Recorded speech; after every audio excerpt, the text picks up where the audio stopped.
my internet service and my phone service will get better when that happens because I'm actually closer to a tower. So we'll see, guys. No promises. My role here, I teach, I advise, I have the wonderful the co-director of the VCTC, which you guys will hear a little more about in just a little bit, but that's really all. And I have a new puppy that Colleen keeps trying to get me to smuggle to residency, but I feel like I'll get in a whole lot of trouble doing that. So yeah, that's about it. Okay, let's see. I believe I saw, and he's probably not prepared, but I think I saw Corey Clark. Did I not see Corey Clark on here? I thought I saw him. He might have dropped off. Let's see, other faculty that are on the call right now, besides Dr. Harris, because Dr. Harris will have a chance to interrupt and introduce himself. Are there any other faculty? It is a Monday, so everybody's. I know Dr. Sully is coming. Okay, so then why don't we give Justina a chance to introduce herself and what her role is, and then the other GAs. And really quickly, Justina, I'm so sorry, but if everyone can just check how their name is entered in the participants little tab, you need to make sure that your first name and last name are in there so that when I go through and pull attendance, we can award your community involvement points accordingly. If you're a Nicole, yeah. I was going to say, if you right-click over your name or whatever's showing as your name, you can enter your full name that way. It'll say rename. Thank you. Justina. Hi, so I'm Justina, and I am actually finishing my second year in the program, and I will be beginning my third and final year, starting fieldwork in the fall. And I am currently serving as the student residency chair. So if you have any questions regarding residency, that's going to be next week, I believe. You can send them my way. I used to be a GA. Should I share anything else, Dr. Allen? No, that's good. Okay, Ashley, I know you've got a role with us too, so why don't you, Ashley Curtis. I have to specify which Ashley, sorry. I know, I was wondering. Oops, we lost your sound, Ashley. Oh, there it is. Okay, you're back. Can you guys hear me okay? Okay, so I am the alumni residency chair, which is a new position that just kind of started over the last month or so. So my role is predominantly to be kind of a point for Res 2 students that have any questions for what's going to happen after residency, going into field work, anything that's more specific along the lines of where you are in your program and as a student, what your role is after residency. So if anyone has any questions along those lines as well, you can email me or I'm available. Okay, then I think we have a few other GAs. Jennifer, you can talk about your dual roles too. Okay, hi guys, I'm Jen. I'm a graduate assistant here. I'm also the current president of our school's chapter of Chi Sigma Iota, which is called Theta Chi Sigma, and that's our chapter of the International Counseling Honor Society. So if you have any questions about that, about the program in general, I'm in my final year. All I've left is field work, and I also have been involved with the virtual conference last spring. So yeah, so anything that I can help you with, my email is jtuff@ego.thechicagoschool.edu. I love the way Jennifer said, oh, I was involved in the virtual conference. She was the student chair for the virtual conference. That was a little more than just, oh, I was involved. Okay, Colleen, who else do we have? I know there's one person, but I don't know if she knows that she's a GA yet, so I didn't want to call her out. I don't know who else you want to introduce. It's funny.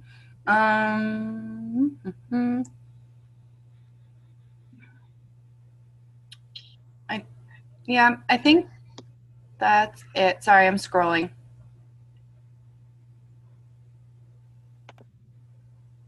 I don't see quarterback on here.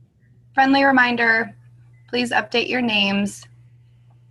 You can't just type it into chat. Sorry, that's too easy. Yeah, you right click over your name. So like Ingrid A can right click and rename. That would be awesome. So I think that's everybody. Okay, so I will turn it back over to Colleen and to Dr. Harris, and I'll be available throughout the town hall after they finish if there's additional questions that I might be available to answer. Thanks, Dr. LA. Dr. Harris, if you're available to introduce yourself, your role, and then what you and Dr. Foster are going to talk about tonight with the Virtual Clinical Training Center, that would be great. Yes. So my name, of course, is Dr. Rodney Harris, and I've been here a little bit over 2 years, coming up, and 2 years. And I am co-director of the Virtual Clinical Training Center. And I usually tell people you see me at the beginning of your program, typically 5:07, 5:30, and 5:28, and then you see me at the end of your program, and that's in the practicum. And so Dr. Foster and I think she's up here, are going to talk with you a little bit about our Virtual Clinical Training Center. And it was one of the initial reasons that Dr. LA brought me to the Chicago school to kind of give birth to her idea that she had on paper, and we all came together and we developed it and watched it grow. And so we want to talk with you a little bit about that in just a little. Dr. Foster, are you up here? You ready to talk with me, or you want me to? I am. Do you want me to share my screen and bring up the calendar? You can. That would be great. I have the flyers and the calendar. Tell me what you would rather. Let's start with the flyer. Okay. So one thing that we really kind of concentrated on this year was how can we better advertise the Virtual Clinical Training Center?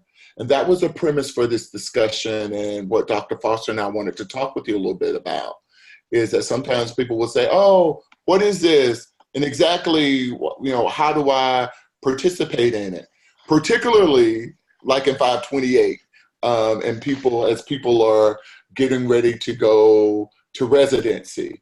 And some of them have a great deal of anxiety about, what is this going to be like? Or, will I be able to practice my skills? Or they go to their first lab, like I just got off 5 minutes ago, and they may not be feeling too confident in their skills. And so one great avenue that we have is our skills lab, and particularly Skillville. And Dr. Foster, I'll start out talking about the Skills Lab, and then I'll let you, we'll do some tag teaming because we kind of think alike, and we'll kind of do that. So initially when we came here, Skills Lab it occurred on 2 days a week, two times a month. And so what we had that for is that was for people primarily that were getting ready to go to residency. And, or if you wanted to go in and practice your skills, if you wanted to go, get in the camera, so you kind of, I say, work the wiggles out. And this would give them the perfect opportunity to be able to do that. And so it's led by students in our Virtual Clinical Training Center. And you have, typically it's 3 or 4 people. You get in, you're able to work together, and that was the first part of the Virtual Clinical Training Center. That was one of the first components of how we started and what we did, and that was the first part. And then, Dr. Foster, before you get to Skillville, you might also want to tell them about the learning labs too. So based on what we found from our exit data from students with the skills labs is that it just wasn't enough. Our students wanted more opportunities to practice skills, And one of the things I can say about just about every program we have in the Virtual Clinical Training Center is it was born from a student idea. And so the live labs that you experience in some of your classes, where you have a VCTC group facilitator, was also born from this idea that students wanted more opportunities to really kind of get in, dive in, and practice their skills. With that being said, Skillville was also born this way. We used to hold Skillville one time a week. Students said that wasn't really enough. And so now we hold Skillville Mondays, Wednesdays, and Fridays when classes are in session. And in these particular sessions, it's one-on-one, and so it's one facilitator and one student. A little bit different from the skills lab, which is the group session working on your skills. And it's super easy to sign up. We have a fantastic GA that works with us. She couldn't be here tonight, who has automated every bit of this.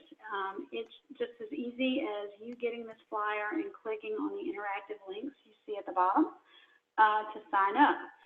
Now, the slots fill up quick, especially during residency time.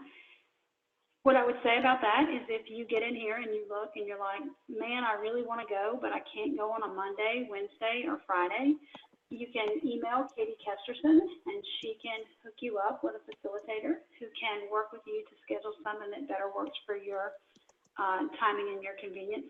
Dr. Harris, do you want to throw Katie's email up in the chat? Yes, yes, I'll put it up. So let me show you guys something else. So here is just like, seriously, it's this easy. You click on the link. My page should move. Hopefully you guys see the new page. Do you see the new page, how easy it is to sign up?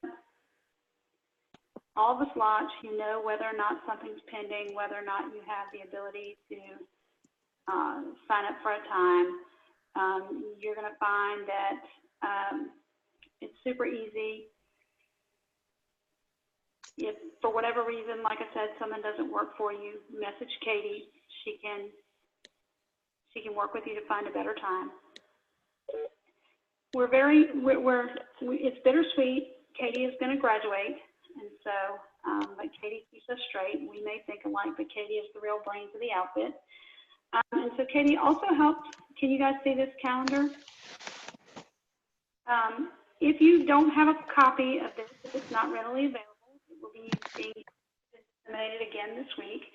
You can click on any one of these larger headings and it will take you to the sign-up page for any one of these sessions. You'll also notice that we have our psychoeducation sessions running again this term. Again, click on the link. It will give you the login information, the times, the date, everything linked up. Katie did a good job with this. You're also going to notice in the calendar, you can move down to the month of July. There is something brewing in VCTC just about every day of the week. And so if you wanted to practice skills or you wanted to become more involved or you wanted to attend a workshop, there's pretty much something going on every day. Dr. Harris, did you want to say anything else about what goes on? I did want to say one thing about the enrichment gallery. Okay. And so typically the way a great deal of our programs work is Dr. Foster and I might have a dialogue. Typically on Sundays, we're just talking overall, just kind of checking in. And so one of our latest programs has been the Enrichment Gallery. And the Enrichment Gallery is kind of designed around our interest in consultation and supervision groups. And so we envision those that there would be an opportunity for students to enrich their skills. So one of the ways it plays out, and one of the ways in the current design, is that some students that are prepping for their exams, we have materials, and most of these materials were materials that were in our box. And so we said, okay, this might be a good opportunity for our students to start pulling together a group of their friends. And right now we have like 3 groups. And so some of your colleagues have pulled together, your peers have pulled together a group of their friends, and they meet One group meets on Tuesday, I think another group meets on Thursday, and they've started to prep for the exam. We've broken the areas down into the content areas that will be on the exam. And so they meet, and it's facilitated by a VCTC person. This also gives them the opportunity to go through. We have Kahoot, and we have some Jeopardy style games. We also introduce you to some I know one of the groups is using an app that was available. And so they're able to kind of go through, rehearse the questions, and to hear what the questions sound like, and to really begin to process the questions. And initially we thought that that would be something that would happen towards the end of our program. And probably about 2 quarters ago, and some of you that were in a 507 class that I taught, I utilized some of those theories, particularly the theories part, and I utilized the components of the theory section, and I pulled out a group of students and said, would you help us experiment with something? We want to help enrich your learning. And so the skills that you've learned in your class, we want to give you an opportunity to practice and rehearse questions. We want to give someone an opportunity to kind of work with you and present that to them. And so those students were able to spend that quarter once a week, and they volunteered. They didn't receive extra credit. They did it because they wanted to. They connected to the future. They were building community. They were building consultation skills. They were taking what they learned inside the class, outside the class. And then they were also learning even some of the concepts that perhaps that we didn't get the opportunity, or to expand on some of those concepts that we didn't get the opportunity to fully engage with them in the course room. And they found that learning was beneficial. And so from that one group, it's grown into 3. I think one just started. And I'm also challenging some of the other groups. Hey guys, don't wait until you get to your practicum to start studying for your exam. We have some materials. You can pull together a group of people, you know, and meet as often as you want. We can give you a facilitator, and we can help you begin to start to prep and consult, to learn to engage and dialogue with each other about courses, to make the materials come alive. And so that is something that is just starting to happen, and we're hearing some of the benefits of that learning and how it really enriches the dialogue, how it challenges the group to really be able to discuss concepts and really look at consultation and supervision, whereas that's an ongoing process, and that process doesn't stop while we are in school. That we want to, you know, we want to give you to practice it here. So when you leave, you will continue the consultation and, you know, continue the supervision. And the one thing I will say about having peer facilitators as a function of Skillville, Enrichment Gallery, Skills Lab, some of the psychoeducation pieces, the thing that students are reporting back to us is it's so much easier to have that kind of conversation with a peer and do the reflection and the self-assessment piece about where you sit, what your trepidations are, what your fears are, what your strengths are in that peer group, as opposed to maybe doing it with one of us. So I would challenge you that if it's something that you're interested in, reach out to Dr. Harris, Katie, or I. We're always looking for volunteers to help us put together more materials. We have some fantastic VCTC alumni who have stayed on to really kind of work through and continue to develop materials, especially for Enrichment Gallery. So it's never too late or too early to start planning that. And so if you're interested, let one of us know. And Dr. Foster, I'm sorry if I missed it, but did you talk about transition support?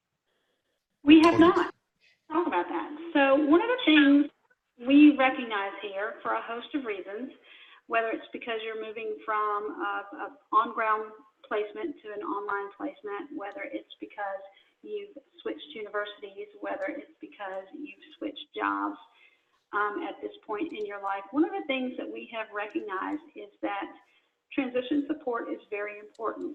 You'll notice on the calendar that there are lots of opportunities for transition support, much like Skillville. If you see it, it's mostly on Tuesdays, Thursdays, but if you see it a window of opportunity, if you are a student in transition, please reach out to us. We have lots of supports in place to kind of help navigate what is the TCS culture, because we do have a culture that's all our own. And sometimes it's hard to know what that looks like or means. So I would challenge you to reach out. If those times don't work for you, please let Katie know. We can hook you up with a facilitator that works better within your schedule and what you have available. We have been told by some of our newest transfer students who've come in that it's been very beneficial to really kind of understand and mean what it is to be a Chicago School PhD online student. That's what I would say about that, Dr. Schutz. Dr. Harris, do you want to include anything in that in terms of transition? No, I don't have anything that I want to add to that. That it is available, and that we find that students have been utilizing that and they found that valuable. So sometimes it may be something as learning to navigate the advising forum and the amount of valuable information that's there. I know particularly as a faculty member, other than Box, you can find almost everything in the advising forum. There's a great deal of information there. And I know some of the questions that I was having in teaching practicum, and as I was talking to students, we recognized that they needed help and assistance to learning to navigate, and particularly as they learn TCS culture, particularly as CMHC, our culture, because it's a unique culture, and learning to navigate and what that meant and what that looks like. And that oftentimes, either in the course room or when I'm in practicum, I may not have the time to do all of that, but I can provide them with a level of support that can be beneficial and quite helpful to them. For instance, and speaking of the advising forum, Dr. Foster, is it possible to show people where to find this information there? Sure. I'll have to take down my screen. I have some other stuff open, but we will certainly get the online advising forum up. For instance, a student told me, Dr. Stretch, Dr. Harris, that at TCS we throw around a lot of acronyms. And so when you're born into the acronyms, sometimes you don't realize that you do it, and you just take for granted that everybody knows what that means. It can be very overwhelming. And so something as easy as just having an outlet to process what that all looks like and means has been very valuable and important. So what I would say is there's no transition too big or small. Come as you are. We're here to support. So I'm going to stop sharing my screen long enough to pull up the online advising forum.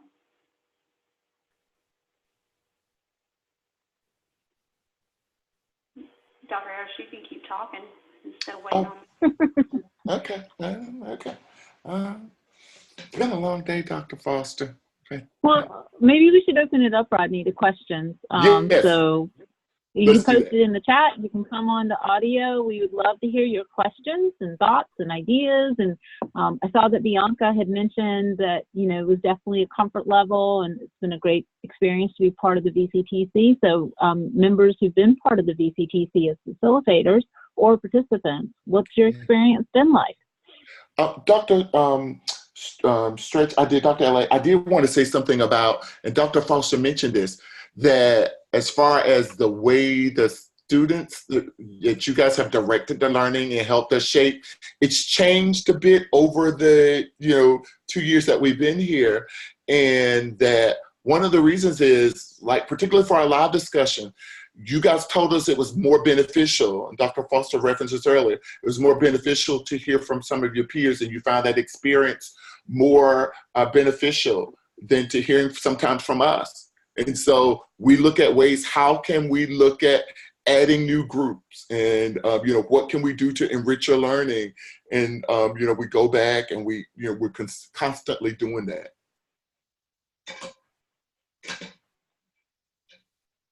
Okay, so as Dr. Foster shows the advising forum, anybody has any questions or thoughts, please share them in the chat, or we can come on audio here after Dr. Foster shares where to find all of this wonderful information.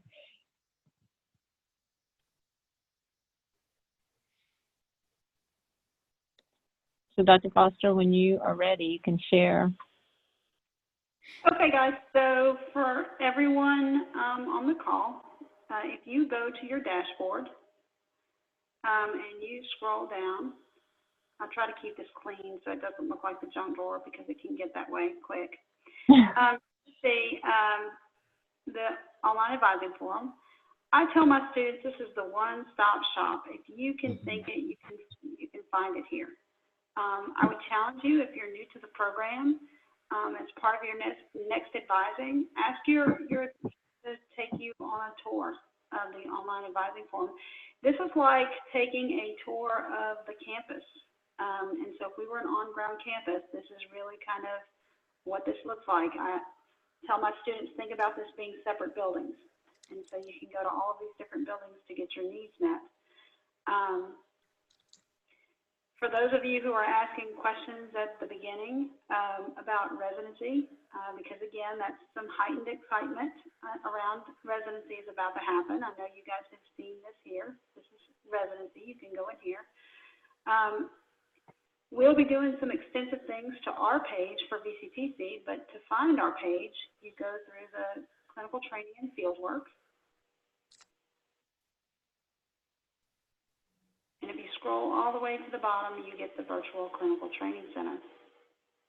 Katie will be posting the calendar of events for everyone to see. Here's just a little bit of information. If you can't figure out how to find Dr. Harris and I, quick, easy hyperlinks.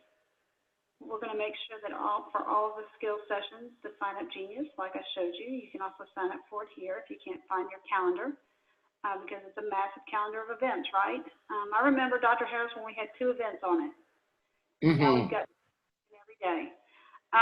So, like I said, everything. Think about the VCTC as being kind of the on-ground counseling center for your university. If you went to undergrad at a brick and mortar, this is kind of what this looks like and feels like. We may not be able to support everything, but if we can't support you in a way that you need, we point you in the direction to get you the services that you need if it's not with us. So again, there's lots of opportunities.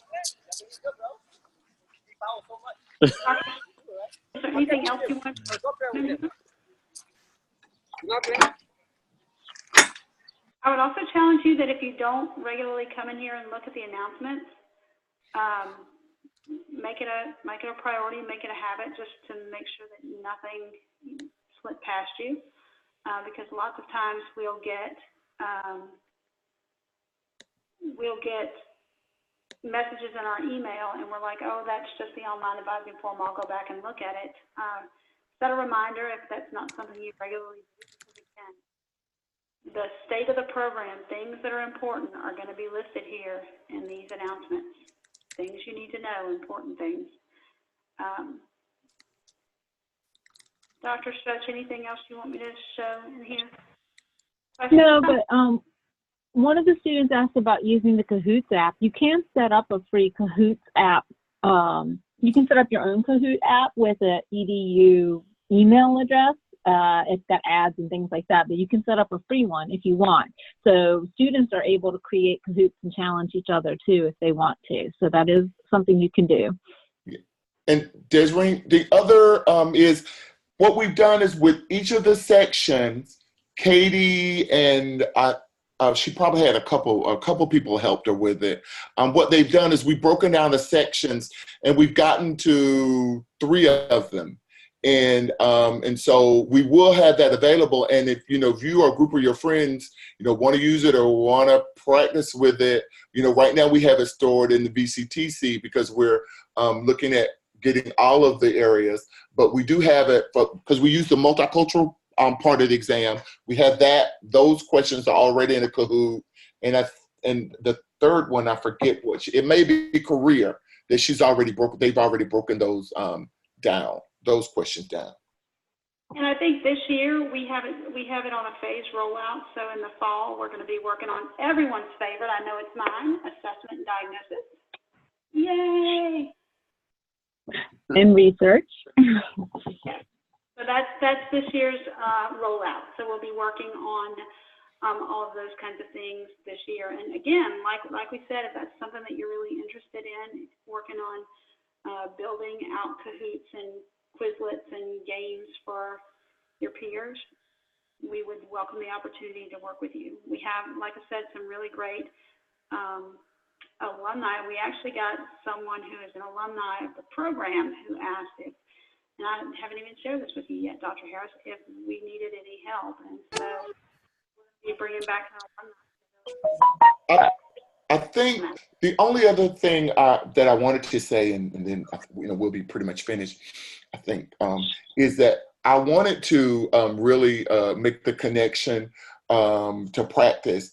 And as we look at VCTC, as we look at telehealth, as we look at ways the profession is moving, and additional ways you can make money, this is the way that our profession is moving.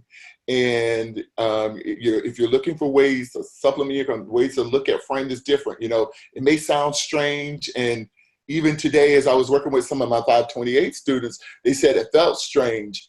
And I told them, let's get okay with dealing with the uncomfortable part of it and embrace it. I think about 10 more than 10 years ago, when investigating online learning, it's the way the future, it's the way that more than half of students are learning this way now. So embrace it, learn as much as you can about it, and also how you can make money. Most of my supervision and a good deal of clients that I see now, I see them virtually. And so just embrace that. It is not the future, it's the current state, and it's just getting bigger and bigger and bigger.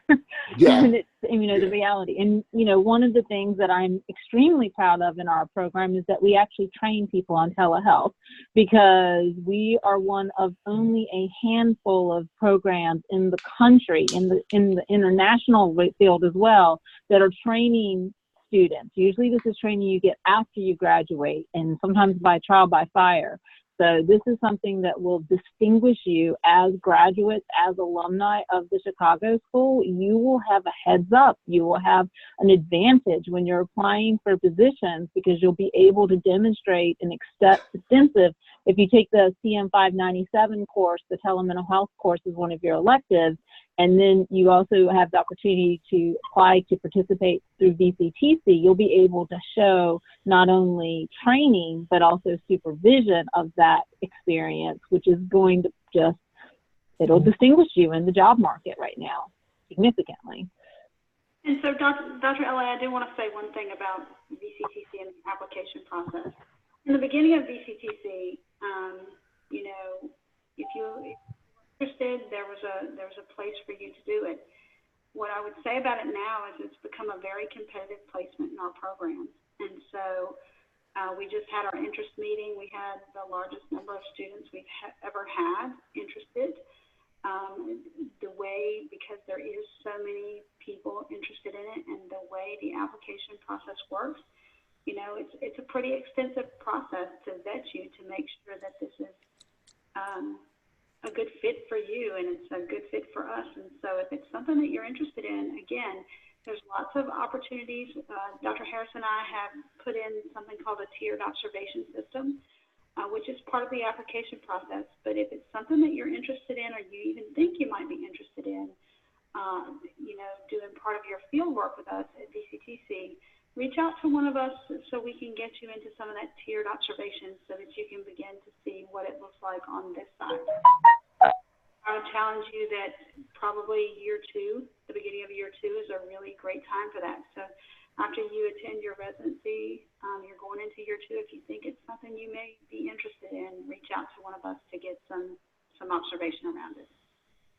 Yeah, and Bianca added some real valuable substantive information in the chat as well.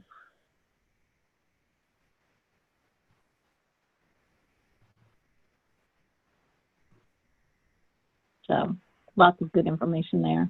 So does anybody have any other questions or thoughts about the VCTC? This is an amazing resource, one of a kind.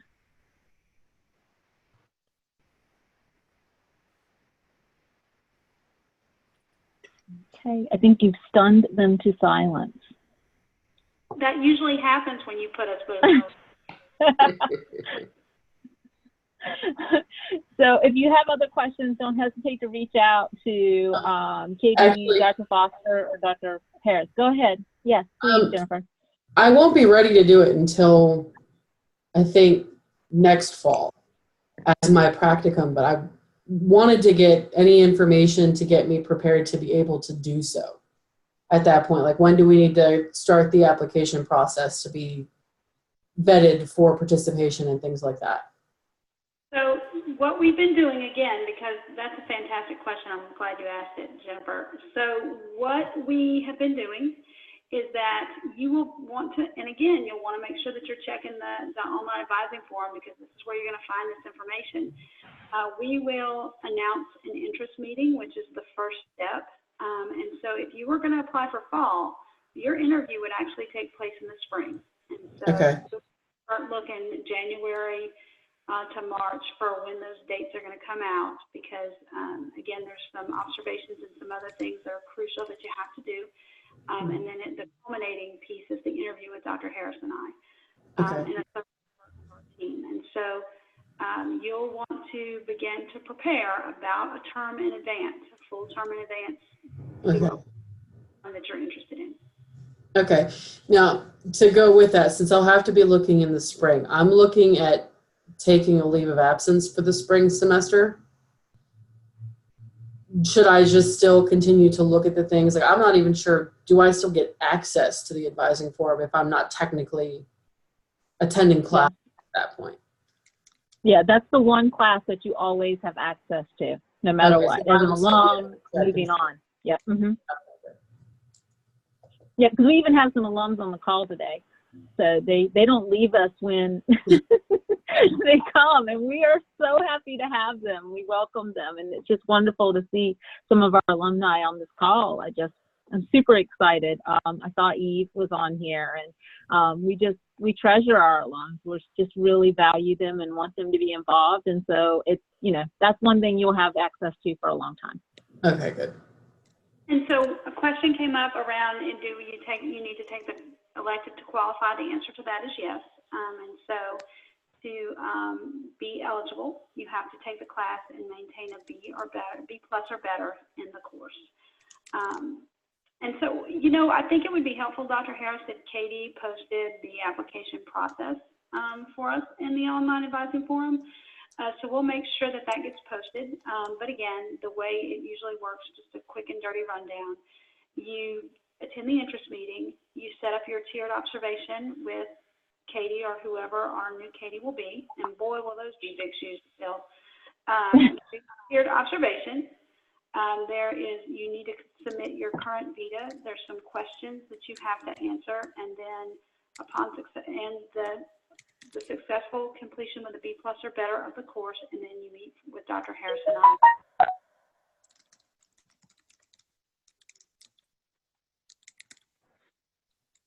And then I also posted in the chat, but just so you know, the elective is $597, and it's offered every 2 terms. So spring 2, summer 2, fall 2.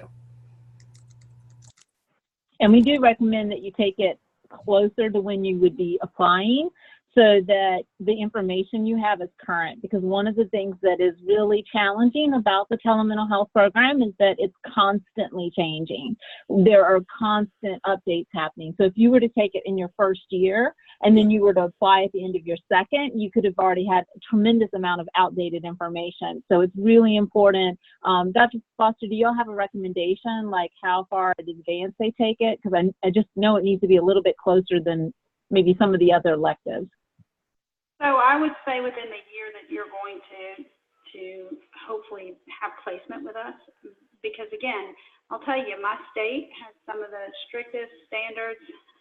Dr. LA and I have conversations about this. It's actually the bane of my existence right now. It has some of the strictest standards in the country on requirements, and I have to do 9 hours a year of continuing education because we continue to evolve at a really rapid pace. And so, if my state's recognizing that I need certain requirements every year for it, I think that a good rule of thumb is that you are as current as you can be, and that's within a year that you're going to take it. I also think that when you do your techniques classes, it kind of brings everything into a different kind of perspective when you take when you take the telehealth class. Because really, one of the things we hear is it's really hard to be in front of camera in your 528 class and your 543 class. And so I would really, really kind of recommend that you have some of that under your belt first. So you get the wiggles out, as my buddy says.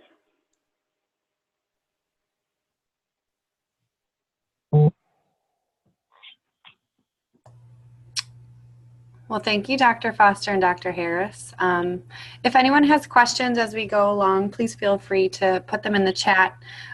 We can follow up at the end of our town hall tonight. And I know that if you guys are finished, we can transition over to Justina and the Ashleys. She's presenting with two Ashleys, and they're going to have some really important student information for you. So, Justina, if you are ready, I'm assuming you're kicking us off, but if not, let me know and I will hand it over. One of the Ashleys couldn't make it. They got short notice, so I'm only working with one Ashley, so hopefully that's Okay. confusing. Let me see if I can share my screen.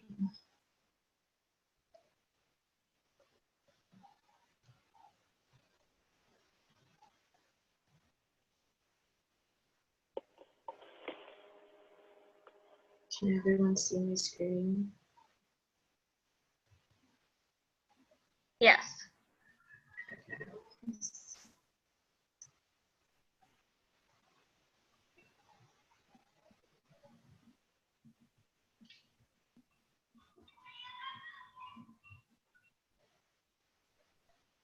Can everyone still see my screen? Yes.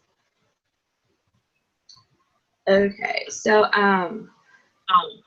well, I call Ashley Curtis, but I call her by her last name. I don't even know why we do that, but it was a residency thing. So Ashley Reyes is actually not here. She is a doctoral student at Georgia State University, and she actually presented with Dr. Smith during one of our other town halls. I think it was earlier this year, but she's actually one of my mentors. And then the other Ashley is here. I am. Curtis, want to introduce yourself? Hey, so I'm called Curtis because there's Ash Johnson, who's in the program as well.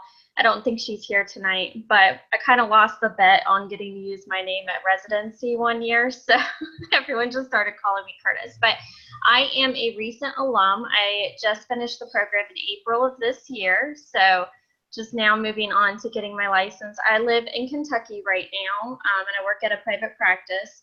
So my affiliations, I'm an ACA member. I also am a ACC member, now a new alumni residency chair. I also serve on a couple of different committees within different affiliations within different divisions within the ACA as well. So just kind of doing as much as I possibly can without overwhelming myself, which is hard to do when you're in this program because you want to do everything. Very true.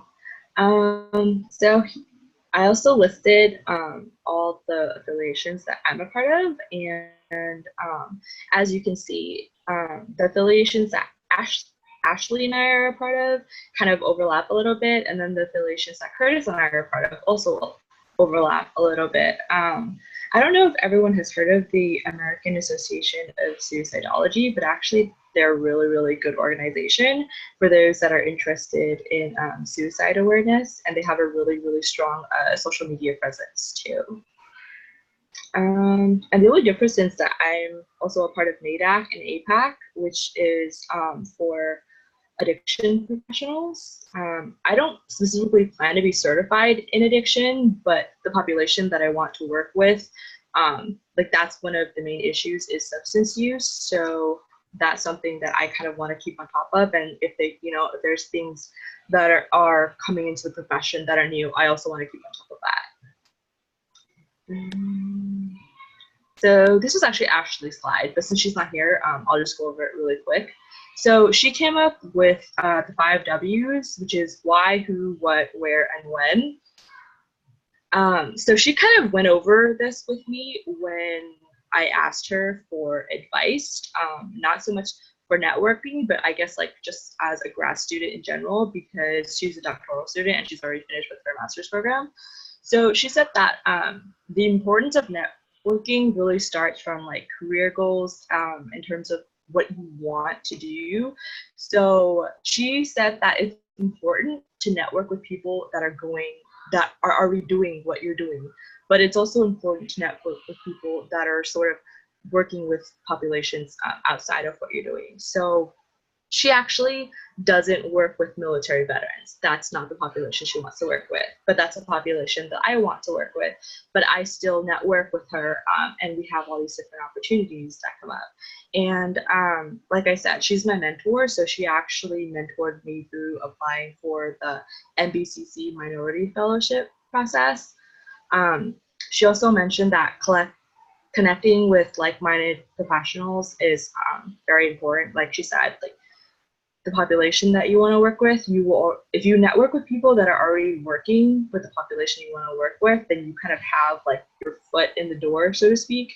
That way, once you graduate, you can ask people, and a lot of the times, or at least what I found, is that once the person graduates from the program and if they know other people that are already working in the field, the people that are working in the field will say, hey, there's this opportunity, like, are you interested? Things like that. So let me see if I can get rid of this. See it. Okay, so the who part is not just people that share common interests and goals, but I mean, like I said earlier, it's really important just to network in general, because there's opportunities that come up, based on your networking relationships that might not have come from the people that you network that want to work with the same population that you want to work with. And it's a two-way relationship. So when you network with someone, you want to make sure that you're not just taking away from the relationship, that you're adding to the relationship too. So she always says to think of it as like, how can you help this person? So for the virtual conference, I was a room monitor, and I had actually, I was a room monitor for David Moran's presentation. And she, like the way that she kind of mentored me is I look for specific skills that I want to learn from other people. And when he was presenting his presentation, I noticed that he had really, really good presentation skills. He was like very confident in what he was saying and things like that. So I was telling him like, that's something that I want to work on. So how can I work on these specific skills? And the population that he wants to work with is school counseling, which is nothing close to the population that I want to work with. But I still network with him because he can help me with certain things. So you can pretty much network everywhere, but she mentioned conferences, workshops, webinars, and LinkedIn. I actually networked with her. The first time I met her was on a town hall that she presented at with Dr. Smith when she was talking about AMCD, and I had no idea at the time what AMCD really was. So she stressed the importance of starting networking right away, not just waiting for the opportunity, like, or when you need a letter of reference or recommendation or something like that.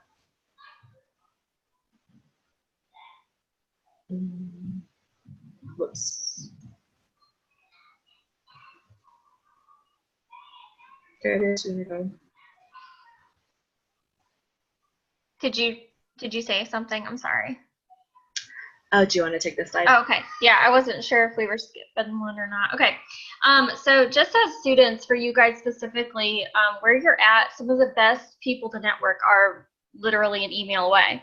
Our professors are all over the place when it comes to being a part of different divisions or different associations and organizations. And you can pretty much find at least one faculty member that shares kind of the same ideas or the same like population that you might want to work with, or something that you might want to be interested in researching or anything like that. So I would definitely say, first off, reach out to your faculty advisor, and then also if you're in a class with a professor where you're kind of sensing like, oh, I like some of the things they're talking about, send them an email and say, hey, can I have more information on that? And maybe we can work on something, or what do I need to do to get more involved in this field, or and that's kind of like where you can start essentially as graduate students. Obviously going to conferences is a great way to network as well. I'll share an experience real quick with me. I was going to be doing a presentation with Jen at a conference in Canada this year, and we were specifically going to talk about virtual reality therapy. And I went to ACA this year, and I was walking through just all of the vendors and booths, and I happened to stop at the Association for Rehabilitation. It's a division of ACA, Rehabilitation Counseling, and they had a virtual reality set on their table. And immediately I was drawn to it because I was familiar with virtual reality therapy when it comes to like veterans. And so I started talking with one of the professionals there, and he uses virtual reality therapy for rehabilitation for people who are disabled. And so, but just that, being able to give him like my card and being able to share like we both were interested in this one thing, but we both had different ideas about how to use it, really opened up my mind on other possibilities with this one specific area of interest. So I would definitely say, you know, use the people that are around you. I mean, you can use peers as well. If you know some peers who have been working with other professionals or peers who have already done conferences, reach out to them too as well and just kind of start working with that. Another thing I would definitely suggest too is if you do end up going to any conferences, make cards, like little professional cards I have, and you can even put graduate student, the Chicago School of Professional Psychology, put your email on there. I gave out so many cards at ACA last year. I think I literally just typed that in the chat, Ashley. Yeah.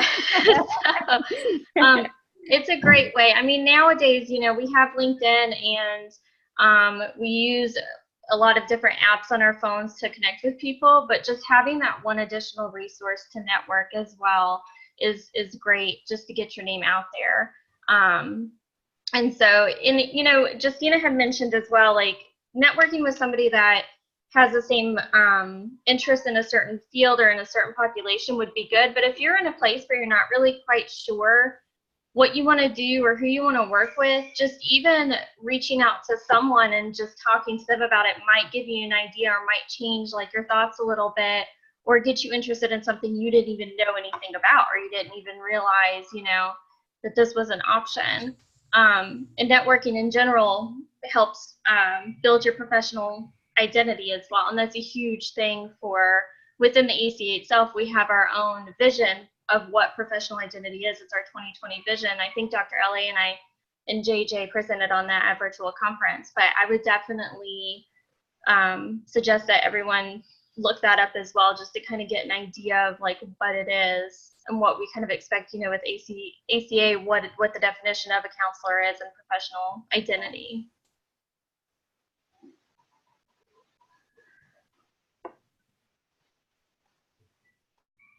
Okay. Last slide. Sorry, I'll try to go through this pretty quick. So I guess you could say I'm a bit methodical when it comes to this. So really, you kind of have to figure out what your research interests and your passions are. And this is kind of how Ashley mentored me to figure out what affiliations that I wanted to be a part of and who I wanted to network with. So the population that I want to work with is military veterans who struggle with managing post-traumatic stress disorder and traumatic brain injury. So to identify the population that you want to work with, you also want to understand what are some of the issues that they struggle with. So military veterans struggle with post-traumatic stress, they struggle with traumatic brain injuries, some struggle with suicide ideation, anxiety, depression, substance use, some have amputations, some have multiple amputations, marital issues, homelessness. Some are, I would say the majority of them have a lot of issues readjusting to civilian lifestyle. Some struggle with equal rights because they identify as LGBTQ military veterans. Some struggle with legal issues like custody battles, things like that. So those are all things that you want to take into account when you're looking for a specific professional affiliation. And you want to figure out what you can learn from them as well as what you can contribute to them. So I've been working with military veterans, I would say, for the past 10 years. And basically, I've learned more from them, I think, than they could ever learn from me.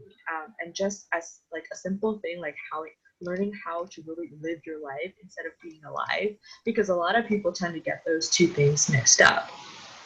And just showing them, that someone who's maybe not affiliated with the veteran community or doesn't have like a family member that's a veteran themselves, cares about their well-being. So different organizations that you can join would be the Brain Injury Association of America, the American Association for Hyperbaric Awareness. And I don't know if everyone knows what hyperbaric is, but when a veteran or actually when anyone has post-traumatic stress disorder or a traumatic brain injury, if they qualify for it and if it's a good fit for their treatment, then their doctor will give them a recommendation to get hyperbaric oxygen therapy, which treats the traumatic brain injury. There's also the Amputee Coalition, there's NADAC, there's MGCA, which is the Military and Government Counseling Association. That's also a division branch of ACA. There's the National Coalition for Homeless Veterans, the American Military Partner Association that does a lot of good work with LGBTQ military veterans. And then there's also the Simplify Fund, which does a lot of rehabilitating adaptive sports for military veterans, and they also do a lot of equine therapy. Does anyone have any questions? I know I rushed through it pretty fast. There's a question in the chat about, is there any way to find out what professors are studying or researching? Are there affiliations posted? So I think Dr. Hudson. Oh, yeah, sorry, go ahead. Yes, we all are supposed to have Padlets, and we are developing them. We have faculty pages in the advising forum. I know some of them need to be updated, so I will poke and prod the faculty, including myself, to get those updated sooner than later. But that is an ongoing project that the faculty are working on. And there's also a thread that I created in the advising forum a while ago that I would encourage everyone to look through and find and comment on, where you just put what your research interests are, what topics are you interested in studying, and then you can find like-minded peers and maybe present with them at a conference, submit a proposal, work on an article, or just talk to each other, find a new friend. So find that, and it's a great resource. So post your interest, please. Jen, is that a discussion or or an announcement? Do you know? Discussion? Yeah. Let me try to find it and post the link. Okay.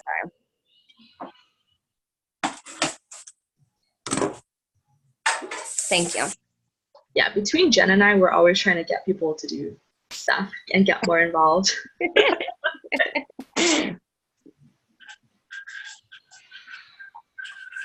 Thanks, Colleen.